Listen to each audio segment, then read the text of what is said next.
There, for the young people, for the students, and some of our young people came and attended the Unite conference, and I heard lots of testimonies about how their lives were impacted by the conference, and I tell you, that's why we would like to promote or somehow encourage you to attend. If there are opportunities like this, we would like you to join and participate. And I also wanna invite you to attend our upcoming Go Conference next year, March. Okay, March 18 to 20. So you can prepare for that, and actually the registration is already open, and we already registered. My wife and I already registered, and some of our people, some of our leaders. But if you want to attend, please do so. Okay, please register now. We only have like 10,000 seating capacity in MOA, of course. So Mall of Asia, it will be held in Mall of Asia. So 10,000 only, and they asked the participants coming from other countries to first register, because once they open the registration in the Philippines, it will be gone. Surely it will be gone.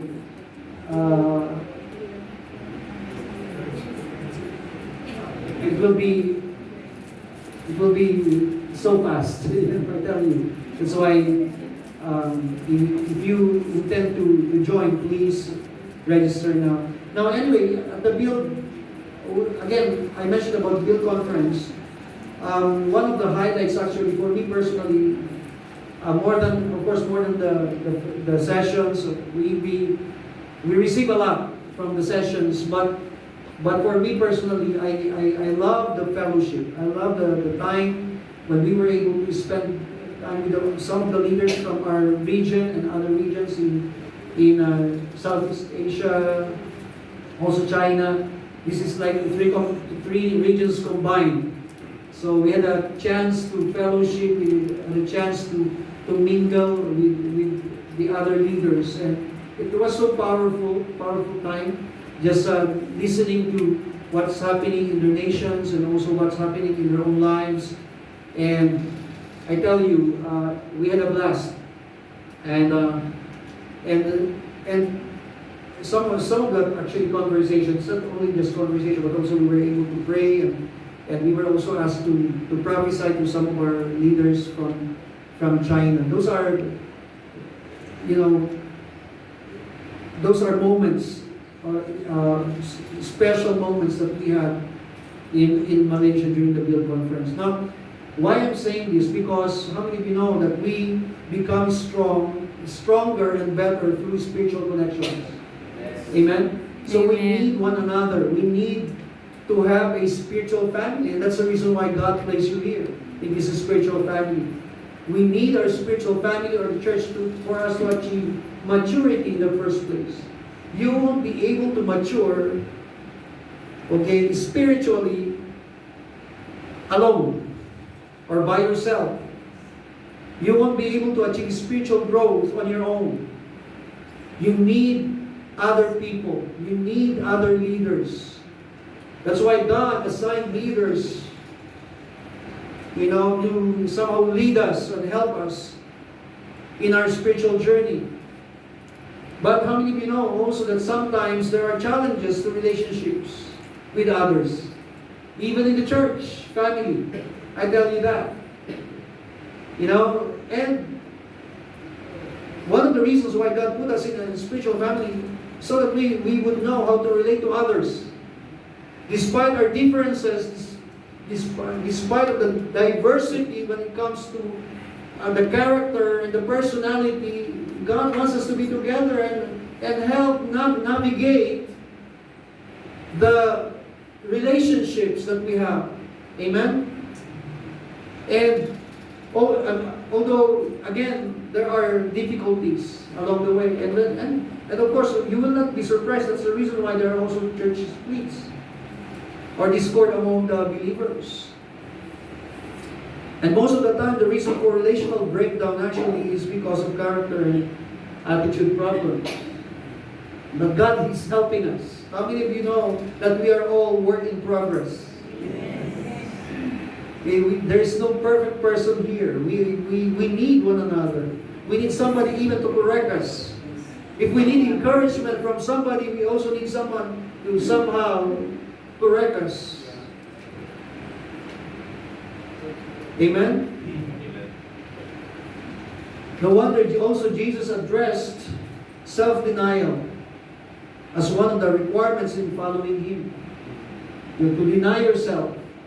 Because that entails, if you want to build a good relationship to somebody, that entails, of course, denying yourself. Self-denial. Now, when we talk about self-denial or denying yourself, in Greek is aparniomai, means to renounce, disown, or repudiate one's own self-will and desires in favor of following God's will. Okay?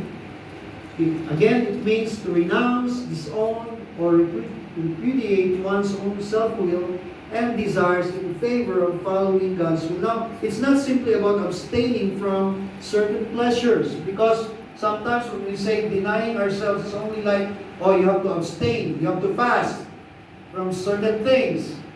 Fast from shopping, for example. That's part of denying, but it's more than that. Self-denial is more than what you deny when you are, again, want to buy something or you do something. It's when Jesus was telling His disciples to deny yourself, it's more about the issue of the heart. Or He is basically talking about the issue of the flesh, the sinful nature that we have. You see, today many people are living a miserable life because of addiction. Okay, when I say addiction, it's not just about drugs or something, but how many of you know that you can get addicted to social media? And a lot of people are into it. You see, if we want to grow in our relationship with God, we need to learn to renounce certain habitual sin patterns in our lives. There are certain things that we have to learn to forsake, to crucify. See, following Jesus requires denying and cutting off of all that hinders us from pursuing God. Now, how will this happen? How are you going to deny yourself and cut off the sinful nature? So how are we supposed to deny ourselves? Now, let's go back to our main text you read earlier. You see, even before Jesus spoke about the cost of being a disciple, He was talking to His disciples about His own suffering. Remember, if you backtrack and you look at the entire chapter, you'll find out that Jesus, of course, He fed the 5,000, but He also talked to His disciples about what will happen to Him, about His suffering, and the kind of death that He will have to go through in the hands of the leaders or the people. Now, do you know that following Jesus entails not only denying ourselves, but also dying to self? Okay? It's not only about denying yourself, but also dying to self, many times through trials and sufferings.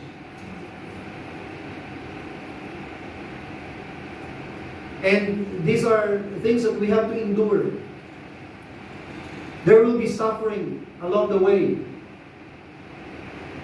And again, if we don't learn how to deny ourselves, when time comes, when suffering comes, you'll end up what? You might turn back or turn away from God. And a lot of Christians, they lose their faith because of the kind of suffering and challenges that they have faced in their lives.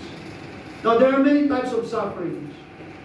Don't get me wrong, but Jesus particularly, when he was talking about suffering, he at one point he zeroed into suffering because of your faith. How many of you know that you could suffer because of your faith? Because that's spiritual suffering. Now, here in this scripture in John 15, 18 to 19, Jesus said, if the world hates you, keep in mind that it hated me first. If you belong to the world, it would love you as its own. Now, you have to take note of that. What Jesus said, if you belong to the world, it would love you as its own. In other words, he was saying, you will have no trouble. If you love the world, if you are one with the world, you will have no trouble.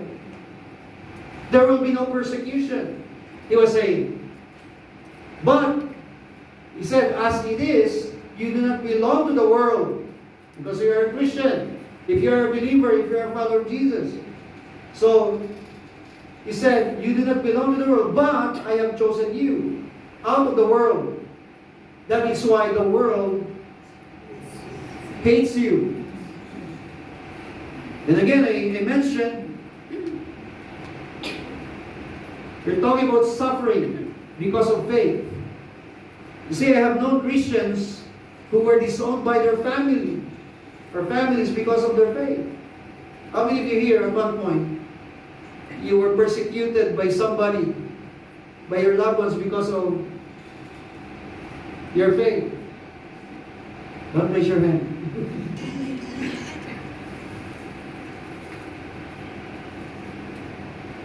And to be honest, I was one of the persecutors of Christians then, during our time. And a lot of people, even today, and this is real, a lot of people are being persecuted, they're suffering because of their faith. You see, that's why, never take Christianity lightly. They never take Christianity lightly. In other words, you've got to be serious when it comes to your relationship with God, when it comes to Christianity. Because there will be sacrifices that we have to make sooner than later. And some people have suffered intense persecution to follow Jesus. Intense persecution. You know, believers or Christians in China, until now, they're being persecuted. So the question is this, will you follow Jesus despite the risk and the hardships and the persecution? Will you still follow Him? You see, today many people are trying to follow Jesus in their own terms and only in their own personal convenience. Sometimes we have this condition. We think we approach Christianity as like transactional. Lord, I will follow you, but you gotta bless me. So it's like, it's transactional. Unless you bless me, so there's a condition. And sometimes we are not aware of it. That, I'll go to the church. And it's like, I will go to the church. If, sometimes because it's only for our own convenience. So it's hard to know who are the real followers from the bystanders who just want to watch Jesus. I hope you are not a bystander, just wanting to watch what's going on. So Jesus has to draw the line to distinguish between His true followers and the pretenders, between the authentic and the fake disciples. Now, the reason why Jesus has to draw the line so that He would know who exactly are the true believers, who exactly are the true followers, the true disciples. You see, denying self for the sake of Christ is an important mark of Christianity. And the reason behind Jesus' statement was to ensure that whoever wants to be His disciple understand the cost. Because there is a cost. If you want to follow Jesus, there is a cost. And what is the cost of discipleship?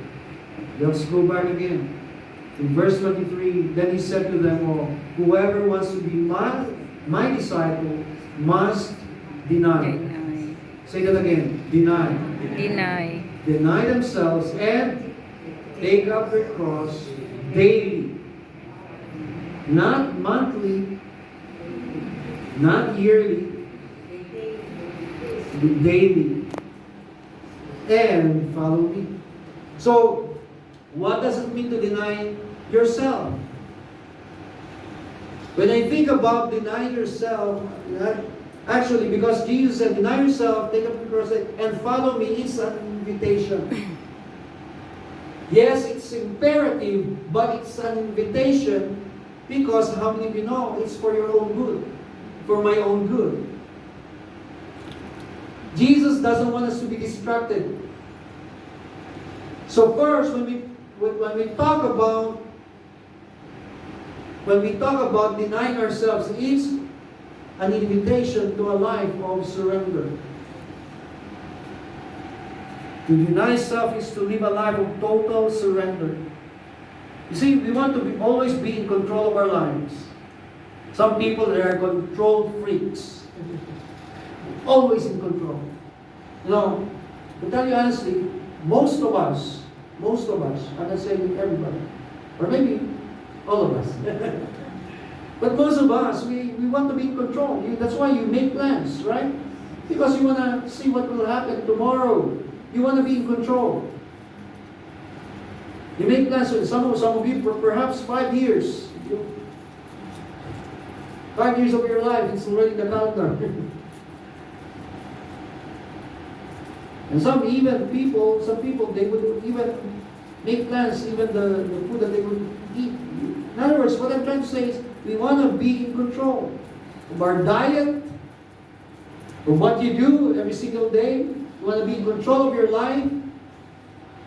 And you all already identify, okay, like a year from now, I'll be promoted. Because again, it's about control. I remember one of my preachings, I mentioned this, the more you try to take control, the more you lose control. Because when you surrender your life to God, how many of you know that God demands you to surrender everything to Him? That's why we have Lordship. And we talk to you about that in another one-to-one. One-to-one, Lordship, the second lesson. Remember that? It's about Lordship. And the Bible talks about Lordship more than prayer, more than Jesus being the Savior. Lordship is one of the main topics in the Bible. Because when we talk about Lordship, when we say, I surrender my life to Jesus, means that He is not the Lord of your life. He is not the Master, the one who is in charge. No longer you. No longer myself. He is now in charge of my life. He has the say. He has the last word. But we have a problem with that because we always want to be in control. It's not easy to get, you see, it's easy to get frustrated when things are not happening the way we wanted it. But when we surrender our lives to Christ, I tell you, we lost all our rights to ourselves because Jesus took them all. So again, is the reason why we acknowledge Him to be the Lord, to be our Savior and Lord. So, question, have we forsaken everything for Christ's sake? Or have we denied ourselves so that Christ will be glorified in our lives? Look at Luke chapter 9. For whoever wants to save their life will lose it. But whoever loses their life for me, for Jesus, will save it. So He defines, Jesus draw the line. It's either you are for Him or not. Verse 25, what good is it for someone to gain the whole world and yet lose or forfeit their very soul? You may be the richest person in the world. You may gain the world, the wealth. You may be the richest, or maybe you might achieve the highest position. Maybe the CEO of all CEOs. But those are just titles.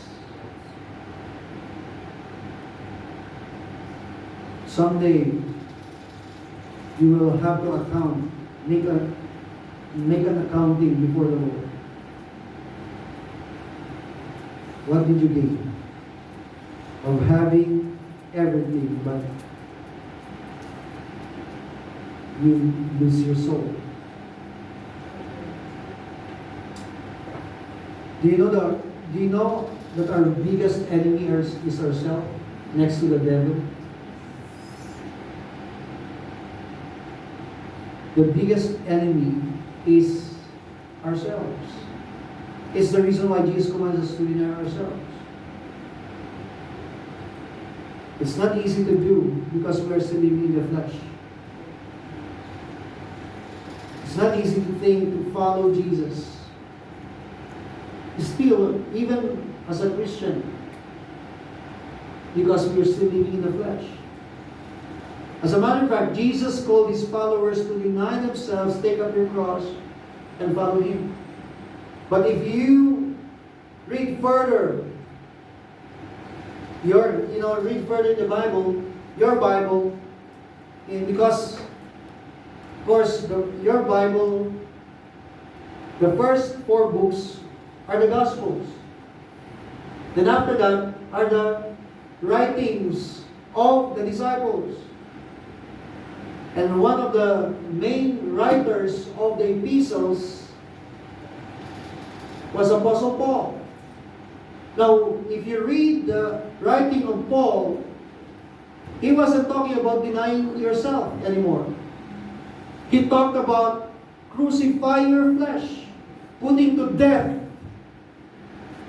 your earthly nature. See, these are related concepts, emphasizing a radical shift in priorities and allegiance. So understand, to deny self or to crucify the flesh means forsaking the flesh. Now what's the difference then? But why would Jesus say, deny yourself, take up your cross daily? You see, during the time, if you are a disciple, there's no way for you to live righteously apart from Jesus. You've got to follow Him. There's no way, because the Holy Spirit has not been given to the disciples yet, because Jesus is still around. But after Jesus left, what happened? God sent the Holy Spirit. Now the Holy Spirit, if you're a believer, the Holy Spirit is in your life. Now, the reason why now you have the capacity to crucify your flesh. Are you hearing me? You have the capacity or the ability to put to death the desires of the sinful nature, not because of your own ability or strength, but because of the Spirit of God. Now, so, what I'm trying to say, the key for you To crucify your flesh or to deny yourself is via the Holy Spirit who is inside of you. Are you hearing me? Amen. You see why? Question, why denying self is important to a disciple? Why is it important for you and me? Because we cannot follow Jesus and honor the Lord if we continue to live in the flesh or the desires of the flesh. You see, God wants us to commune and abide in Him. John chapter 15, right? Jesus said, remain in me or abide in me. And let the word, my word, abide in you. But how can that happen? How can you remain in Christ? Through the Holy Spirit. It's only through the Holy Spirit. Now, how many of you here have you been frustrated because it seems nothing is changing in your life? In Tagalog, may Tagalog din. Gusto mong bumait, pero hindi mo magawa? You still, sorry for that, bro. You try to be, you try to be kind, but you can't. You can't really do it. Because on our own, we don't have the capacity to change ourselves.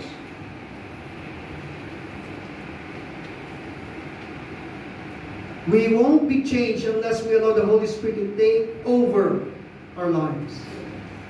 And that's the reason why every single day you pray and you ask God to fill you. So it's important for us to really acknowledge the presence of God in our own life. Because apart from Him, we are nothing. You are nobody. You will still the old sinner. If you disregard the Holy Spirit and His work in your life, I tell you, you won't be able to make it. That's why Jesus said, many will say, Lord, Lord, did I not prophesy? Did I not do this and do that? But I will tell them, depart from me, you evildoers. Is it because it's only the Holy Spirit who can change us? Who can change you and me?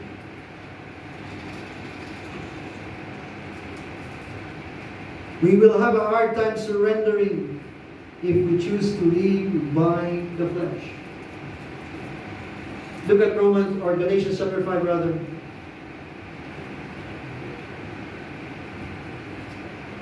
And those who belong to Christ, Jesus have crucified the flesh with its passions and desires.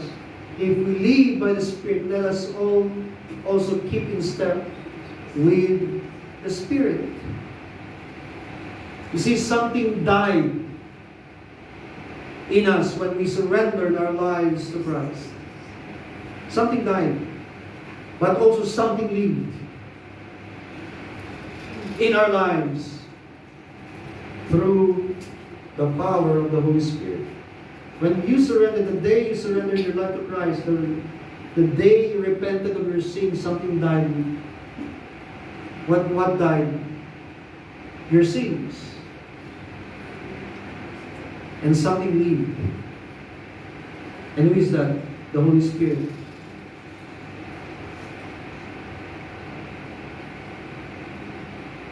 Now look at Romans chapter 8.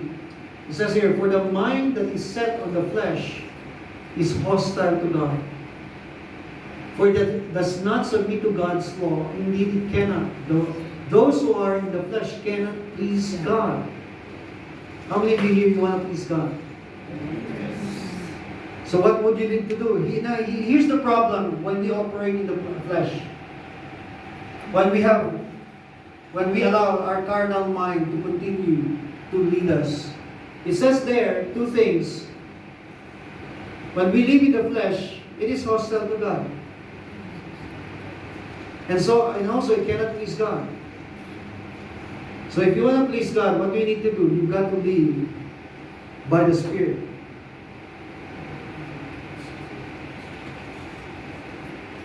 We can only subdue flesh by living in the Spirit. Another scripture,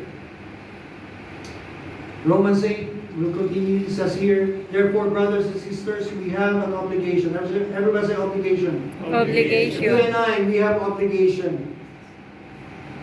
But it is not to the flesh to live according to it. For if you live according to the flesh, you will die. But if by the Spirit you put to death the misdeeds of the body, you will live. For those who are led by the Spirit of God are the children of God. See, the invitation to live a life of total surrender will not happen apart from the Spirit of God or the Spirit of grace. Therefore, to deny self is also an invitation to a life in the Spirit. Because the flesh is too strong.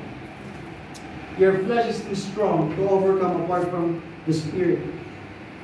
Now, how do we live by the Spirit? You may ask, how should I live by the Spirit? First, by knowing the person of the Spirit. He is a person. He is the third person in the Godhead, the Holy Spirit. You've got to know Him. You've got to spend time with Him. You've got to invite Him every day in your life. Spend time with Him in prayer. That's how we do it.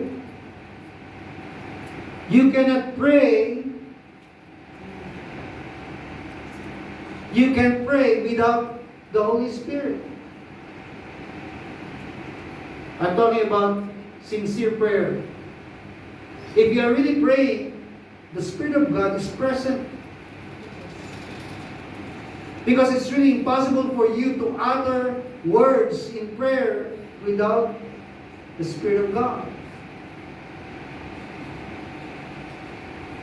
Sincere prayer. So, invite Him, spend time with Him in prayer, and know Him through the Word. Amen? So as Christ invited us to follow Him, we were given the grace through the Spirit to deny self and live for God.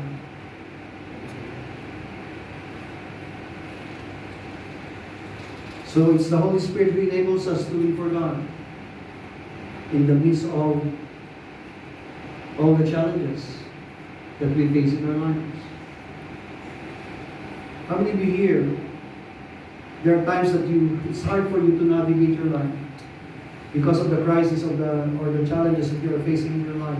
What do you need to do? If you are walking by the Spirit, even though it seems so hard, it seems so difficult,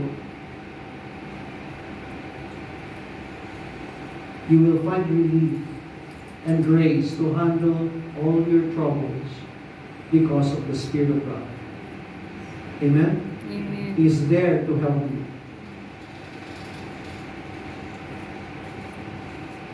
Galatians 5:16 to 18. It says here, but I say, walk by the Spirit, and you will not gratify the desires of the flesh.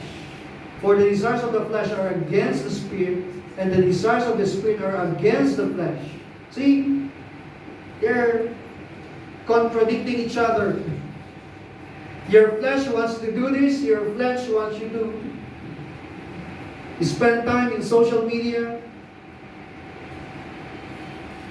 the whole day.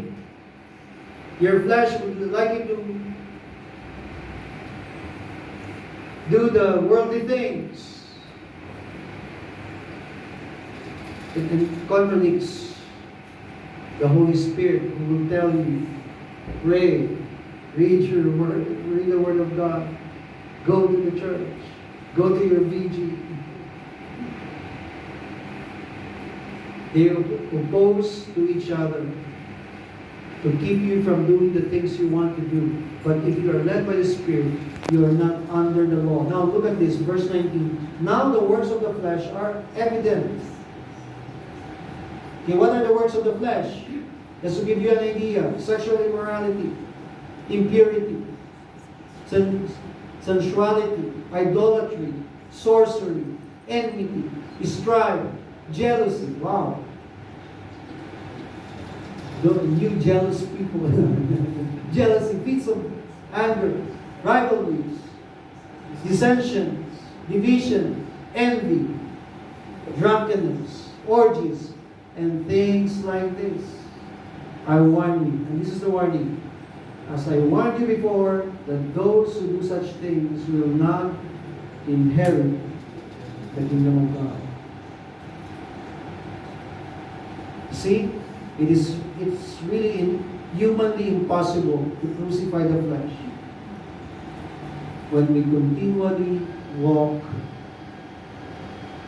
in the flesh. You see, because we have no power to break free from our sinful natures, the passion of the flesh, from any addiction, for example. It's impossible for us to break free from them. Addiction, right? Like drugs, gambling, pornography. But when you live by the Spirit, when you walk by the Spirit, that's the only way that you will be able to break free from all this. We have total freedom, and we will experience fruitfulness when we live by the Spirit. And that leads me to my last point. But before that, Galatians 5, 22 and 23 says here, but the fruit of the Spirit is love, joy, peace, forbearance, kindness, goodness, faithfulness, gentleness, and self-control. So lastly, denying self is an invitation to a life of fruitfulness. You and I will bear fruit. Bear fruit of the Spirit as we live in the Spirit. That's why it's called fruit of the Spirit. Capital S. The Holy Spirit. Without the Holy Spirit, you won't have the capacity to produce gentleness. Okay, you won't have the capacity to produce self-control. Are you hearing me? Yes. The Holy Spirit will enable you to produce the fruit of the Spirit. But you see, God created us to live a fruitful life. Amen? How many of you know that is God's design for you and me? To be fruitful. Tell the person next to you, say, you are designed to be fruitful. And you will be fruitful. Now when I talk about fruitfulness, I'm talking about in all areas of life. Okay? You will be fruitful not only, inside. Okay? You won't be only fruitful as a person. But when I say fruitfulness or maximum fruitfulness, we're talking about maybe not only personally, but work, in your workplace, also ministry, in your relationships. That is the kind of fruitfulness that God wants to see from us in all areas of our lives. He has given us the capacity to bear fruit. So again, fruitfulness that God desires will not happen apart from the Holy Spirit. Okay? The desire to reach out to your family and friends, it requires for you to depend on the power of God to see change in them. It's again through the power of the Holy Spirit. So that is also one of the things where God wants us to be fruitful. That as we endeavor to align ourselves with God, because God desires for us to become witnesses to others. Amen? And He wants us to be fruitful in that area. That as we reach out to our friends, our family, that we will also bear fruit in what we are doing. Have you ever prayed for somebody? You pray and God open the door for you and allow you to share to this person, and that person accepted Christ. Now question, who did it?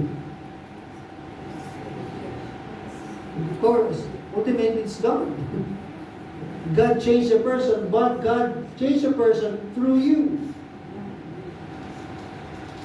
Because it's by cooperating with God, when we allow God to use us as the channel for Him, you will see how God will work in your life and through your life.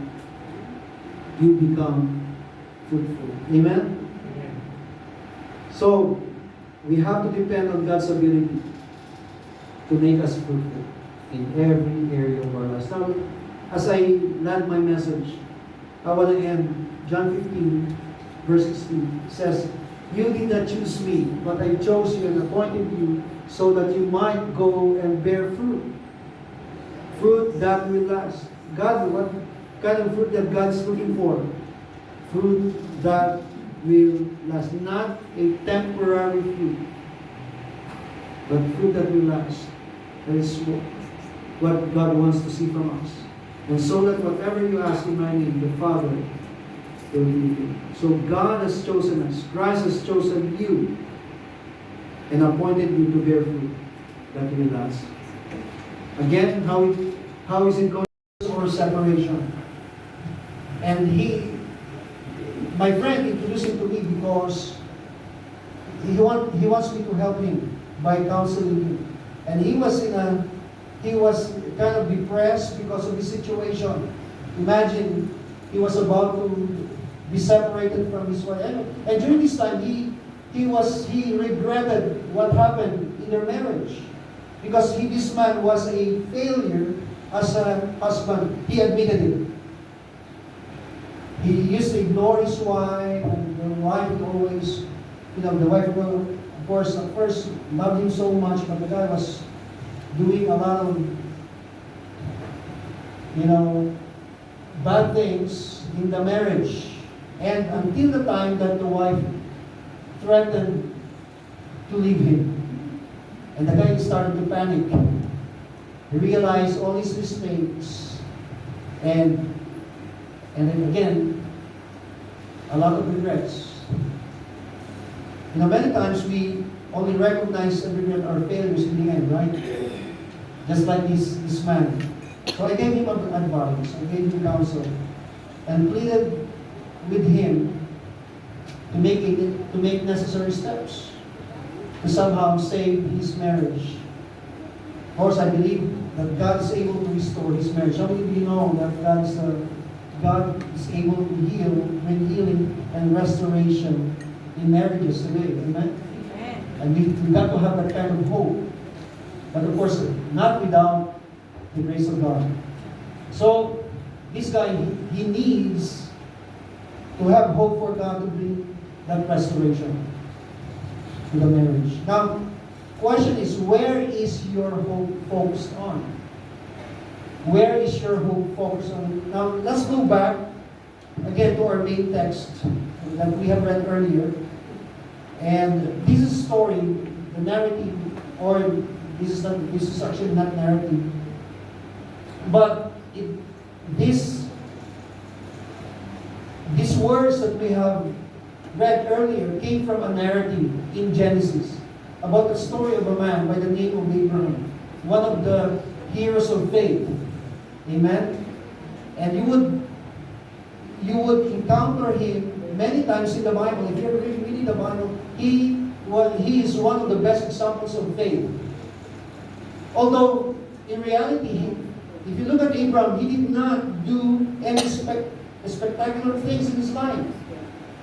If you compare to other men of God in the Bible, just like Samson, Like, if you compare him to Joshua and David and the rest, and Moses, okay? But if there's something that resonates to me whenever I think about Abraham's life, is his obedience. You study his life and you would encounter the, or if you try to unpack his life, this one word that would really resonate in your heart pertaining to the life of Abraham, and that is obedience. Everybody say obedience. Obedience. When God told Abraham to leave his own country, if you read in Genesis chapter 15, what did Abraham do? He followed God. He took his family with him and went to a place, foreign place, where he knew nothing about. Without question, he obeyed God. And when God told him that he will become the father of many nations, what did the Bible say? Abraham believed God. Now let's look at verse 18, Romans chapter 4 again. It says here, against all hope, Abraham in hope believed and so became the father of many nations. So, because of his faith,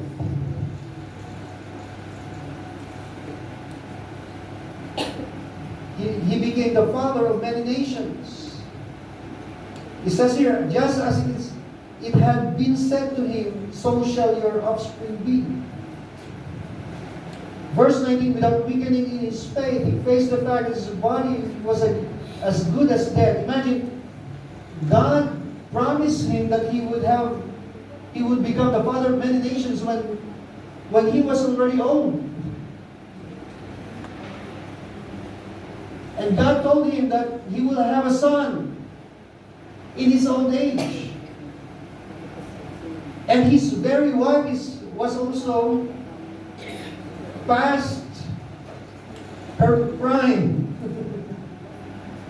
to be pregnant. But Abraham believed God. See, when God promised Abraham a son, Abraham in hope believed. And when God told him to sacrifice his own son, this was after he had a son.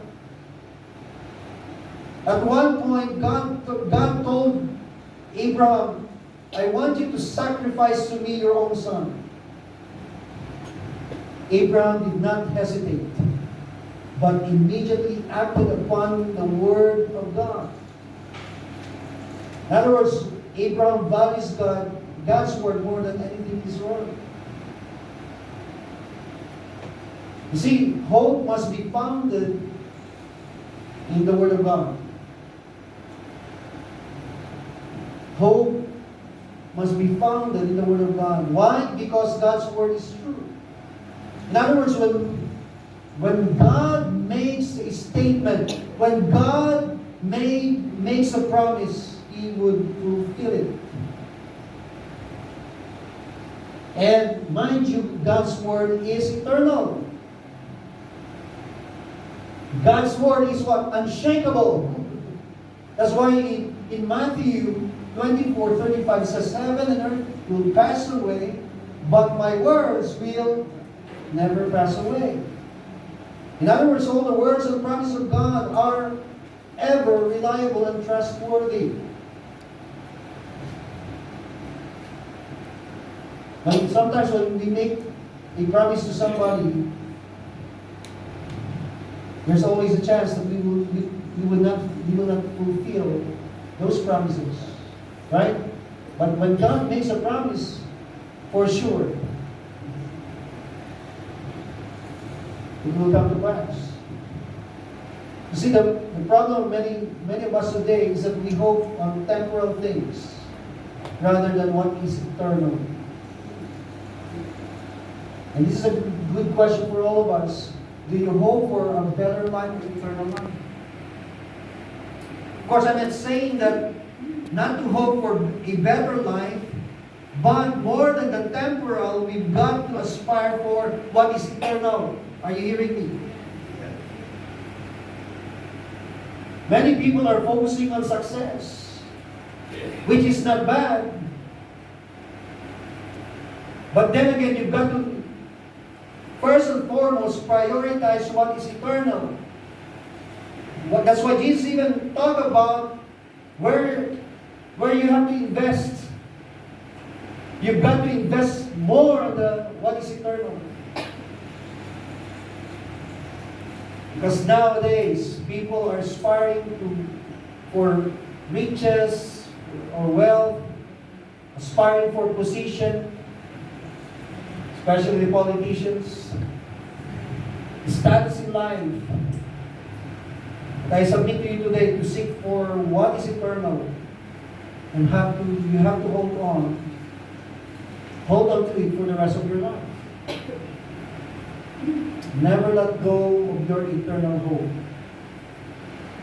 you have received from God. Amen? You've got to trust in the Word. Tell the person next to you, trust in the Word. Trust in the Word. And hold on to His promise. To His promises, rather. And never allow negative circumstances to lure you away from the hope that you have in Christ. You see, this world will try to lure you away, to entice you. So not to believe in the very Word of God. You see, you may have come to the church with so many problems and hurts. But you see, don't ever think that the church is your solution. Oh, why am I supposed to go to the church in the first place? Because the church is not your solution, Christ is. You come to the church because you want to know Jesus. You come to the church with the aspiration is so that you will go deeper in your relationship with God. Because if your motivation is someone else or something else, it will not hold. What will keep you standing as a believer is when you focus your eyes on the living hope that we have, and that is Christ, our eternal hope. Are you hearing me? He is our only hope. You see, Jesus, our hope, fulfilled God's promised salvation for all of us. The mere fact that we receive salvation is because of what Christ did on the cross. So how do we treat God's word or His promises? Verse 20 says, "Yet He did not waver through unbelief." Abraham did not waver. No matter what crisis, no matter what struggle that he faced in his life, he did not waver. He held into the Word of God. He held on to the promise of God. You see, the world will try to challenge our faith. Maybe you came here today, you have a lot of challenges in your life. I tell you what, if you are a son of God and you're a daughter of God, this world will challenge you. The enemy will oppose you. The enemy will try to look at your heart, or the breastplate that you are wearing, the breastplate of righteousness. He will try to see if there is a crack or there is a hole, because his desire is to take it down. Amen? So do we have what it takes to stand up against the enemy of our faith?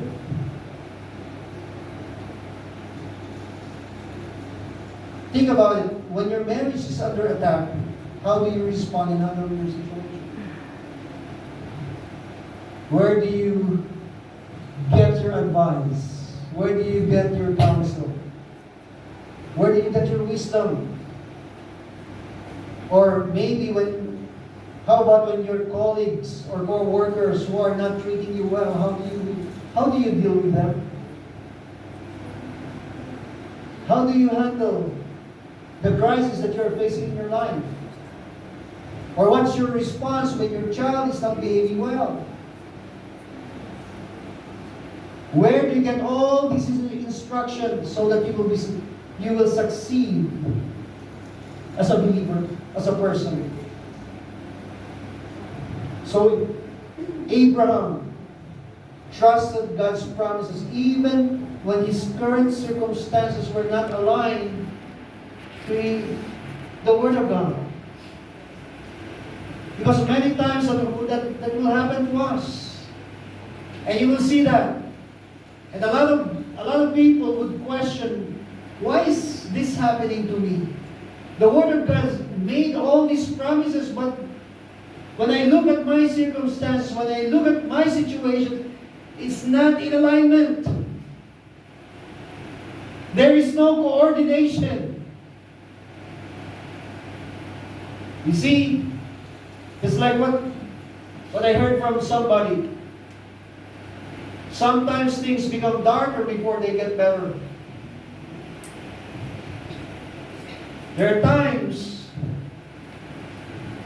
that God would allow you to go through your crisis in life to test if you will still hold on to His promises.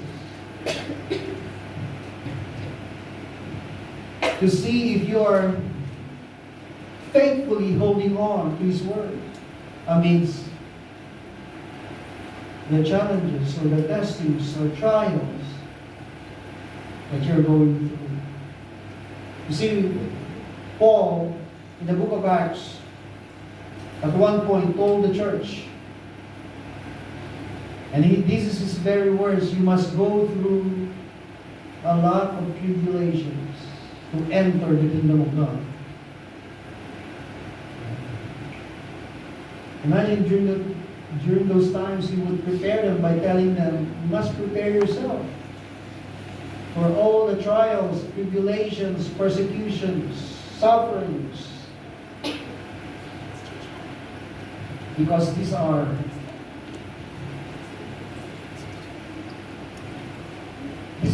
is the kind of life that we're living in.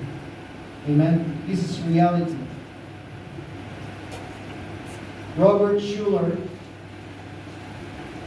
said this, let your hopes, not your hurts, shape your future.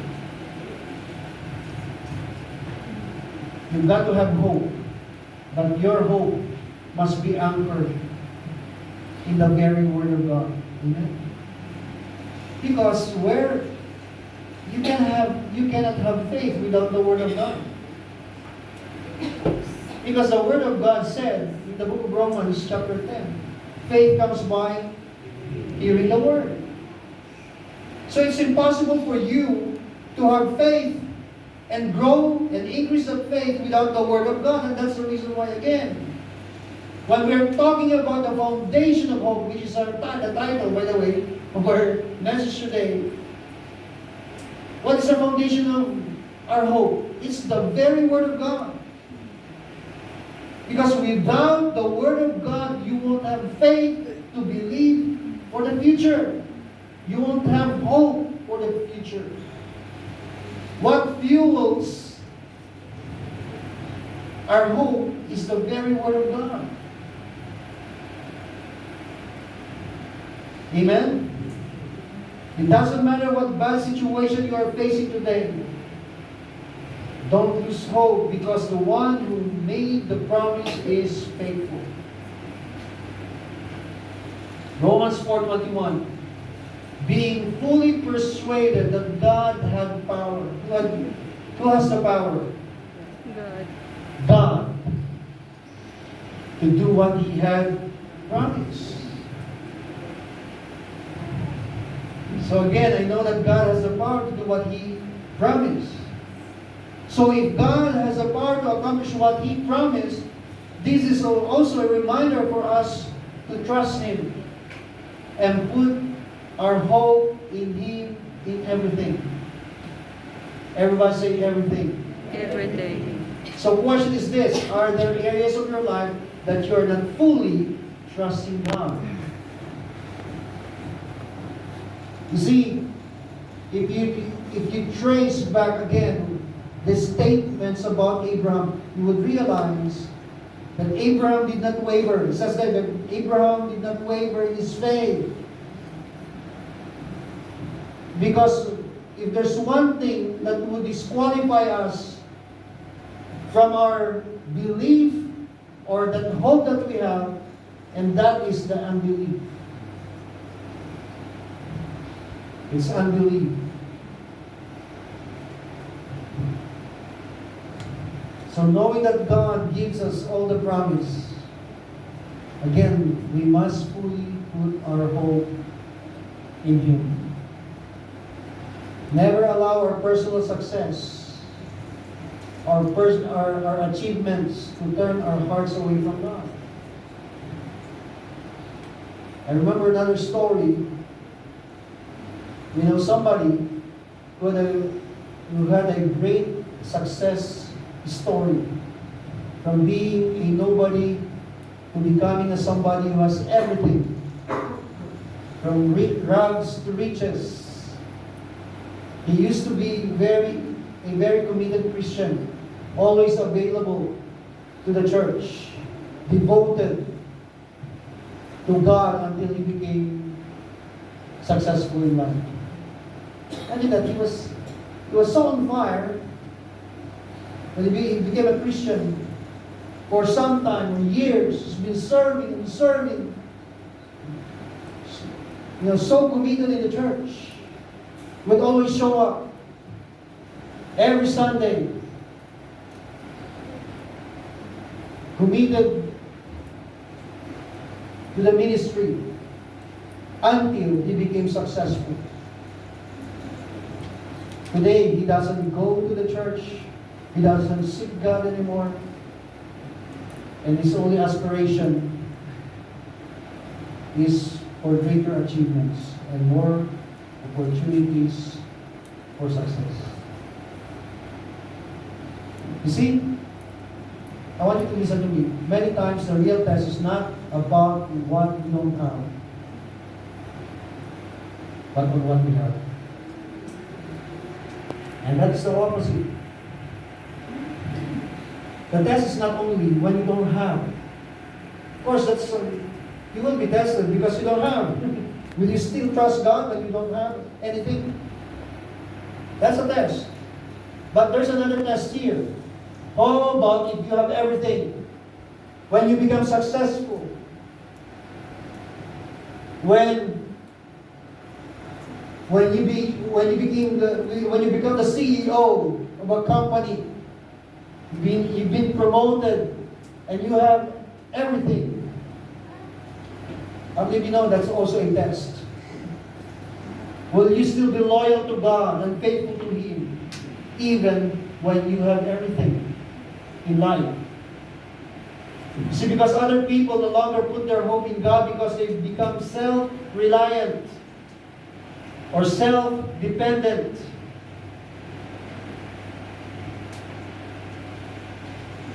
Again, because of the success and the achievements that they have received. That's why there is a warning in Hebrews 13:5. It says here, keep your lives free from the love of money. Now, again, there is no problem for you to become successful, but the problem here is love. The love of money. And then that's why it says here, be content with what you have. Because God has said, never will I leave you, never will I forsake you.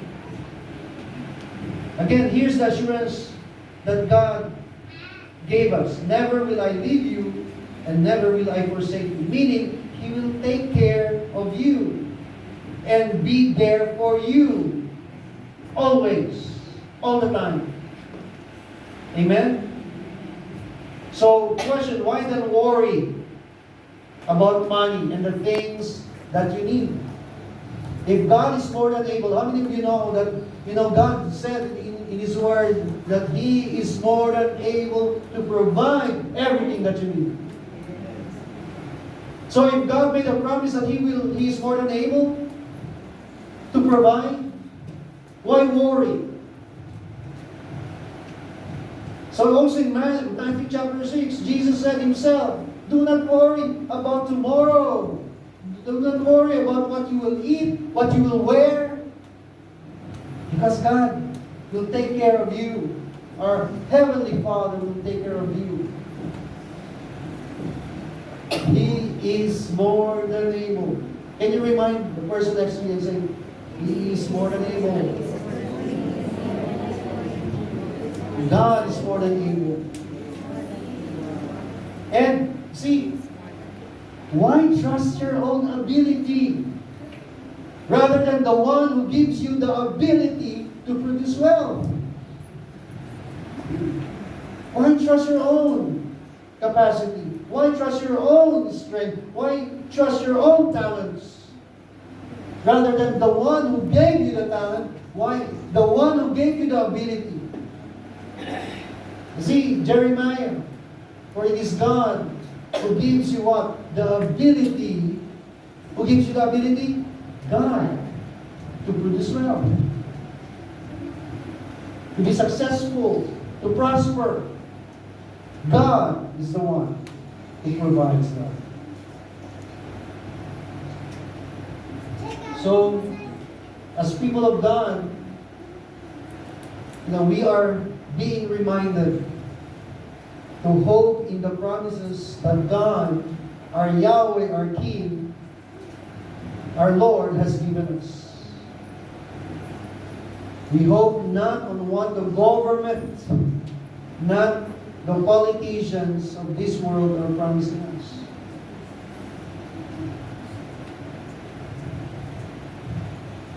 So despite all the success and the riches that God brought to Abraham, he never wavered in his faith in God. And he continually sought God's will, knowing that God has greater plan and promise for him. In other words, if we think that the only thing that matters in life are the stuff that we acquire or gain in this world, we have a short-sighted view of life.